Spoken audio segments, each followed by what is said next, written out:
Hola, ¿qué tal? Muy buenas noches a todos. Bienvenidos a nuestra plática de los jueves en la que tocamos temas de lo más diversos. Por ejemplo, el de hoy estamos casi seguros de que les va a interesar. Si ustedes son de los que miran así un poco de reojo, con cierto recelo, el tarot y lo que tiene que ver con todo lo relacionado con el tarot, es probable que hoy tengan una opinión distinta. Ya no sé si va a ser mejor o va a ser peor de la que tenían, pero al menos distinta, porque vamos a ofrecer una visión diferente de este mundo del tarot. Pero bueno, mejor que un servidor para ir adentrándonos en el tema, nuestros contertulios habituales de los jueves, que son, como saben, Elena Quiñones, catedrática de Psicología de la Universidad de Murcia. Elena, buenas noches. Hola, buenas noches. Antonio García, gestor y mediador cultural, buenas noches. Hola, buenas noches. Y como siempre, Antonio y Elena son quienes presentan a nuestro invitado de hoy. Elena.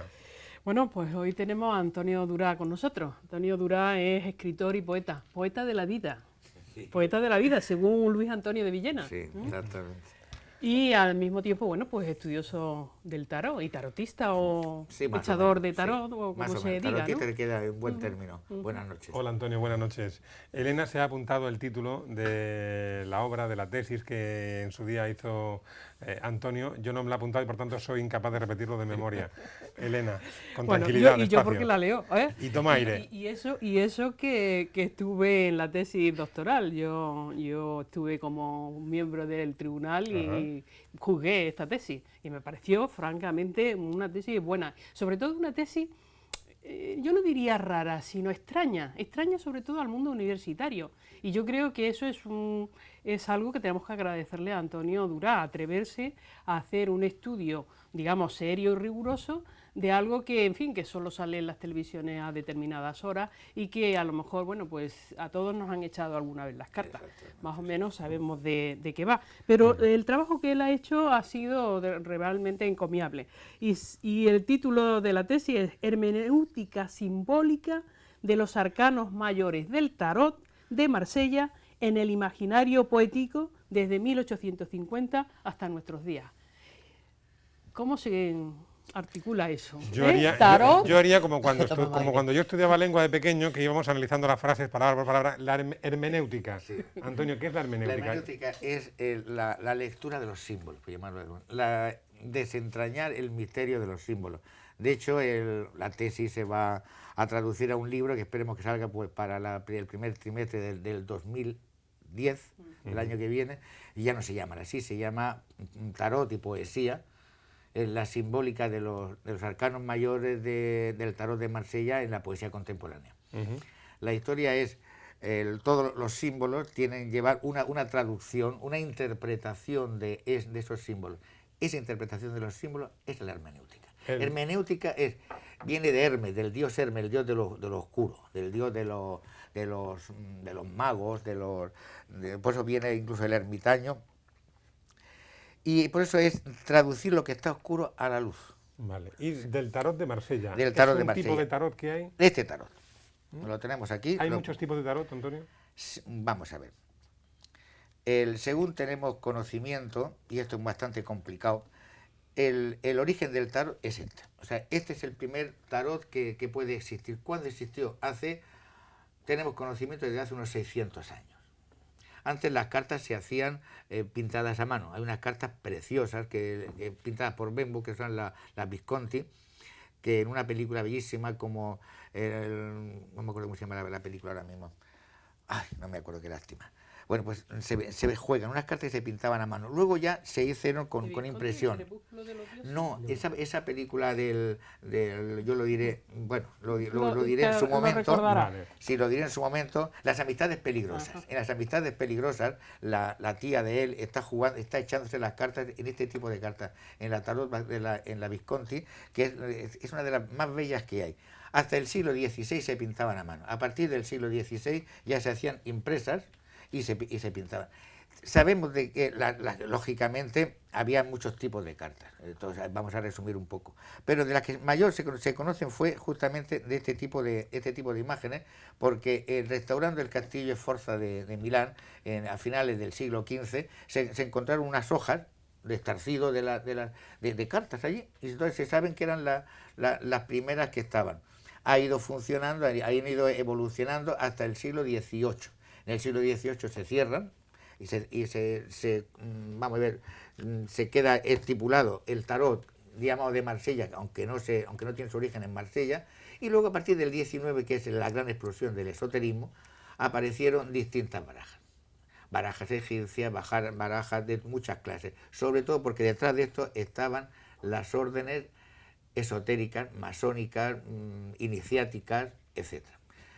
A final del siglo XIX, principios del siglo XX, se lanzó una de las barajas más importantes, que es esta de aquí, que pongo aquí, la del Rider, que es la que normalmente se suele echar con mayor frecuencia. Los tarotistas la utilizan porque son unas imágenes bellísimas y aparte despiertan el subconsciente.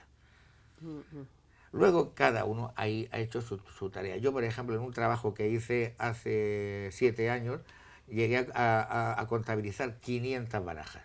Le hice un estudio sobre los códigos del tarot. Yo tengo una colección de unas 200 y pico barajas, todas distintas.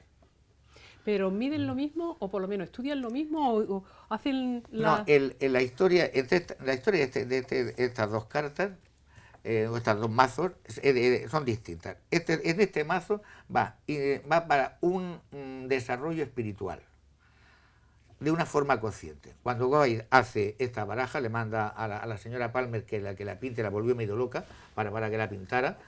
Ya tenía una intención muy concreta para que estas cartas funcionaran. Tenemos autor, tenemos el autor espiritual, el autor material, que era una pintora. Por lo tanto, esto tiene una idea, y más justamente en esa época donde Jung, que sería interesantísimo hablar sobre él en su momento, Jung ya está hablando del subconsciente colectivo, está hablando de todo ese tipo de los arquetipos, etc. Pero estas cartas no desconocemos quién es el autor, quiénes son los autores.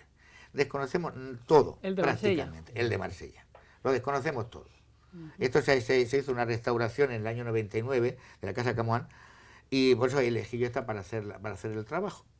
Por lo tanto, esto entra dentro de la noche de los tiempos, del misterio, tal, y funciona como... Ahí, sin embargo, ocurre una cosa muy curiosa. En estas cartas hay un engaño. Solamente todos los grandes iniciados, cuando lanzaban un libro, escribían una teoría o algo de esto para que todo el mundo leyera, siempre, como en las películas estas de aventuras, maravilloso, siempre dejaban algo que no cuadraba, que solamente lo podía leer aquella persona que sabía. Dice, esto es para el que sabe.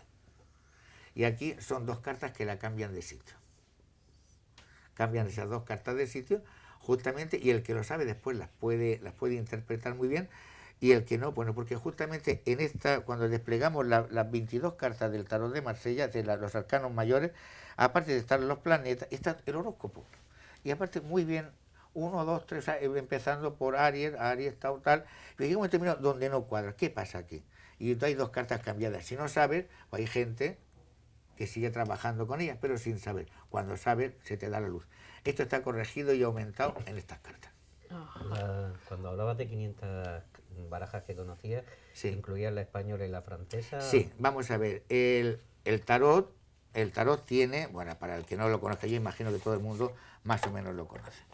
El tarot está compuesto por 78 cartas. Hay 22 arcanos mayores, que son las figuras simbólicas, que son estos, que son, llamamos los arcanos mayores o cartas simbólicas.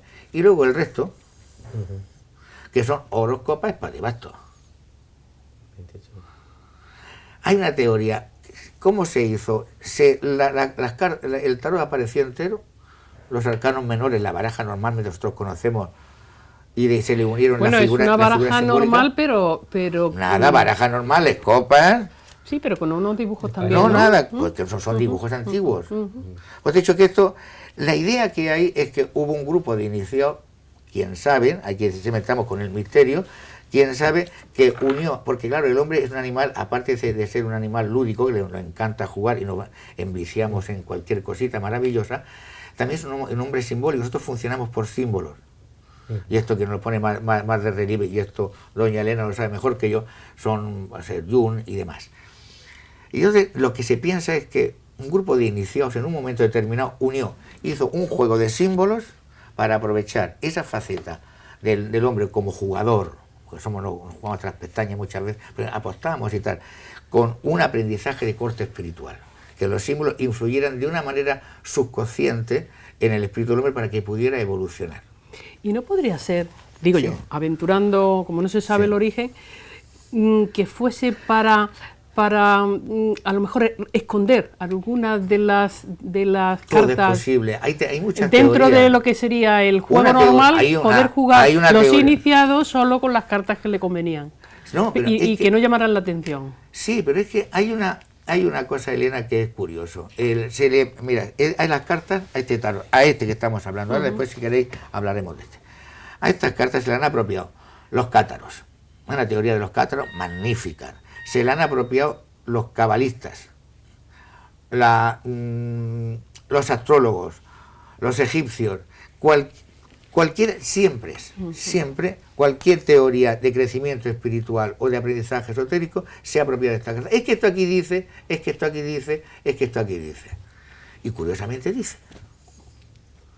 Tanto Y curiosamente dice. Los menores son los que se relacionan con el horóscopo. No, y los no. mayores son Los menores es lo que tú numérico, conoces como el baraja. numérico. No, los menores es lo que tú conoces. El 1, el 2, es que está aquí un poco, el 2, el 3 de copas, 4 de copas, 5 de copas, 6 de copas, 7 de copas, 8 de Sí, copas, o sea, lo copas, normal. copas, sota, caballo y rey. Eso. Ujú, Oros, espadas y bastos. sí. Y esto es la baraja normal. En Francia ya sabes que son las picas, los cuadros, las tréboles y los diamantes. Ujú. Pero prácticamente exactamente igual. Esto es la baraja que nosotros conocemos con normalidad. La baraja Y sirve para jugar, Para jugar, a y los sigue múltiples siendo para juegos jugar. posibles. Pero con esa también, en la tradición se puede del sur de leer, España se hay una puede lectura también, ¿no? perfectamente. O sea, que es la Cuando tradición. una persona, cuando tengas la suerte de encontrarte una persona maravillosamente que sea un buen vidente, de entrada te va a cobrar poco o casi nada. O sea, que le haga falta el dinero, que lógicamente, pues eso es muy respetable. Pero no, a veces no hace falta, las cartas es un soporte maravilloso. Yo hay una película que yo os aconsejo, el que se llama El violín rojo. De Arnaud. El violín rojo está Lo voy a apuntar. está estructurada sobre una tirada de cartas. Aparte es una película preciosa, porque está en el tiempo, en el espacio, y es una señora que va a echar una tirada, echa una tirada de cartas y echa con este tarot. Y la consultante cree que es sobre el hijo que lleva, y es sobre otra cosa. Es que si os descubro el truco, es una película tan hermosa. Bueno, justamente le está echando la carta a la obra cada uno interpreta como le da la gana. Y esa película es hermosa, y si lo podéis ver en versión original, mejor todavía. ¿De qué país es? ¿Francesa o...? Francesa, de Arnaud. Ya, bueno. Aquel del oso y del oso cavernario y Sí, del... sí. Bueno. Entonces... Bueno, y- no, y para lo- lo que decíamos antes, estas cartas, estas ya tienen su intención. Esta parte de llevar corregidos los arcanos mayores, que están corregidos.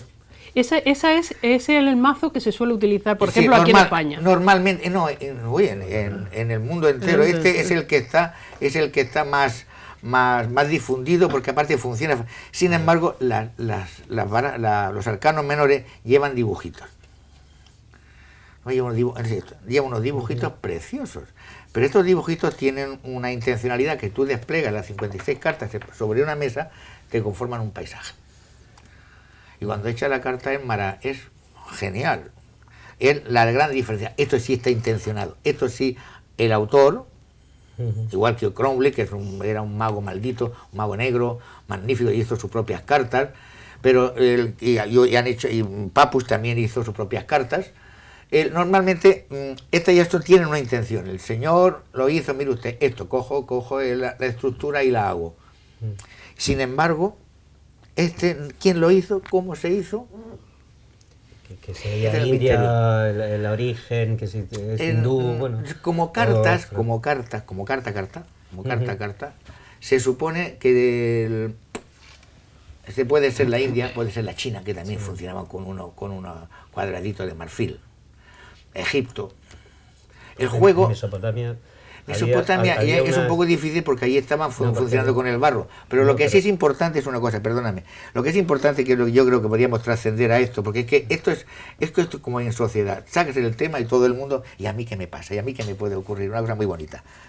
Lo que sucede, que es lo que por ejemplo hablamos de la tesis, es que cada uno de estas cartas, de estas láminas, es un arquetipo según la misma terminología junguiana. Es decir, este arquetipo es el loco.